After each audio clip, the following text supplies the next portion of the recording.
Good morning, ladies and gentlemen, and welcome to Gashi's Kaiman TV.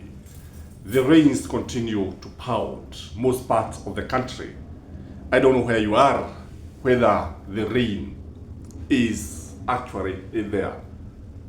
Now, I've noted one thing with William Samoei Ruto, that many people have become very indifferent as far as William Samoei Ruto is concerned. Hawana shughuli.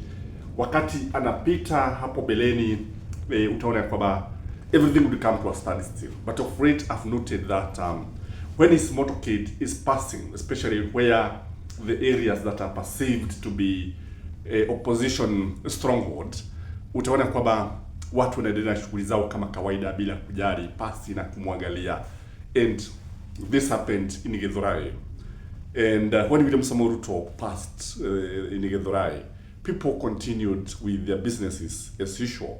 Unajua pale barabara pale Githurai pale kuna roundabout. Usually when the president is passing, the motorcade is passing, utaona barabara zinafungwa, kila mtu anaambiwa apite chini, magari ya rais yanapita pale juu.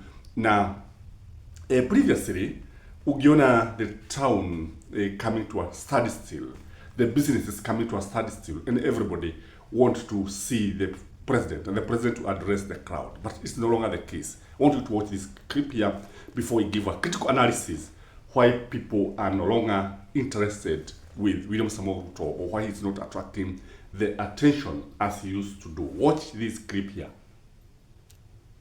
Power lies to the people. Hii ni Githurai, yeah? President anapitia huko juu. After kubomolea watu, yeah? Na yeye anaogopa kupitia hapa Githurai. This is the spot, the roundabout where kila politician anakujaga anasimama, ana address watu. Kama kawaida huku umati inakuaga iko juu. Sasa president mwenyewe hawezi simama huko. Hawezi simama. This is Githurai. Watu wako shughuli as usual. Shughuli, hawataki kusikia history. Na president anapitia hapa juu. Tumefungiwa barabara, so lazima tupitie tu chini. Watu wako shughuli. Watu wako shughuli ile serious. Hawataki mchezo. Kila mtu huku ni one time. Unateremsha kioo, mtu anakuambia one time. Zinaitagwa my own goals, though the demolition was inevitable, but wrong timing. These are things that are done in the second term, not first term. So as you can see, watu waendelea na kazi zao, wasukuma rukwama au mikokoteni waendelea na kazi zao, mama boga waendelea na kazi zao, watu wa bodaboda, and the motorists are just continuing with their known businesses. So what could have attracted this? Number one, in my view, is because of the bad policies of the government of William Samoei Ruto. Kwa mfano hapo Githurai, unajua ni siku chache tu zimepita tangu watu wabomolewe. Zile bomoa za William Samoei Ruto zikawa zinafagia kila kitu na kutafuna biashara za watu, and people were left jobless. Hundreds and hundreds of Kenyans who were actually depending on their businesses, they were brought down by bulldozers at night. This is very inhuman. This is a lack of empathy as far as the people are concerned. So because of this, people are blaming William Samoei Ruto. Whether it was done by Kenya, the buck stops with the president, because he's what to protect the people and the constitution and everybody. And a government that cannot protect the interests of its people, the government cannot actually protect the business of the people, the government that goes out of way and destroys people's business, it cannot attract the love of the voters. Number two, in my view, is because of so many things about William Samoei Ruto, repeated things that do not happen. How many promises can you, maybe you can write them in the comment section, can remind each other the promises that William Samoei Ruto had promised Kenyans or people from a certain locality, but it turns out to be a hoax, turns out to be just a campaign gimmick. I remember two things. William Samoei Ruto had promised that the newly mothers would actually get free diapers, I think for 6 months, and it never happened. He also promised that there would be some assembling of vehicles. Watu watakuwa wakienda Dubai kununua magari, watakuwa wakienda Japan. Akasema he'll be buying vehicles hapa Naivasha. The other thing I remember is about ile mtungi wa gas. Namkumbuka ile mtungi wa gas ambao mnauziwa 1200 mtakuwa mkinunua 300. And so many other things. So when you repeat something so many times, when you promise so many things and many times and you don't do it, people will no longer take you seriously. Kwa hivyo ndivyo unaona kwamba watu wanaona tu ni kawaida tu, akipita tu ni pita zile zake, yale maneno yake, zile ahadi zake. Kwa hivyo utaona kwamba hakuna kitu ambacho watu watakichukulia kama kitu cha umuhimu. Number 3 in my view, when you look at Kenyans, there's so much pain in this country. So even when the president comes, it doesn't mean anything to them. You know, when a leader comes, najua Waswahili wanasema mgeni njoo mwenyeji apone. Lakini huyu ni mgeni ambaye anakuja, wakati anakuja mgeni bado anazidi kuumia.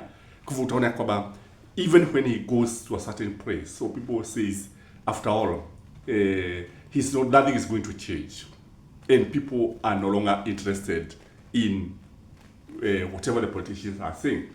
Nimeona hata wengi magavana, when they are on the road, they try to put all the siren on, waondoke kwa barabara, waheshimiwa wapite, wenye nchi wapite, mwananchi asimame kando ya barabara.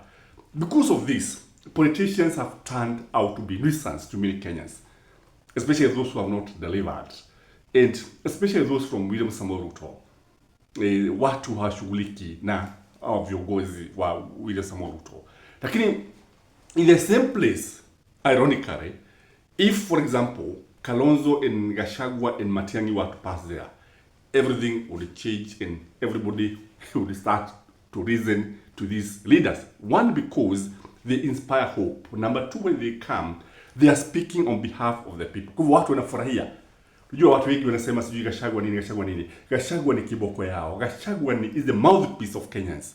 And without Gachagua, I don't know what would have happened to this country. Because you see, when you look at Rigathi Gachagua, even when he went to Bomet, who would have expected the multitude to turn out in large numbers and they will come him and clap and even kumwambia kwamba they can even vote for him. You see, this one tells you that it is happening everywhere. But you see, when it comes to William Samoei Ruto, even the crowd that you see in his meetings, usually it is a lot of mobilization that is done, a lot of groundwork, a lot of money is spent. When there are no mobilization, because people are not mobilized here, nobody would turn out. And this one is now the clear picture of what is happening. Number 4, in my view, this one tells you that people are tired. Wamechoshwa na serikali ambayo ina wakandamiza wananchi. Nasikia watu wengi wakisema hii serikali kama ya mkoloni. Some people have been saying this. I don't know what you think.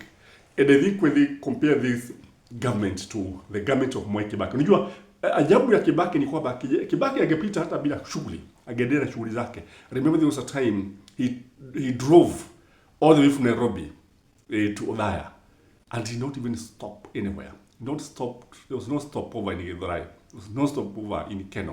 There was no stopover anywhere. He went straight to Othaya. Na I think he even passed Karatina mpaka watu wanaanza kulamika. Kibaki was least bothered. Was just focused. And after he completed his term, that is when the people said, this man was working. This is the leader that the country deserved.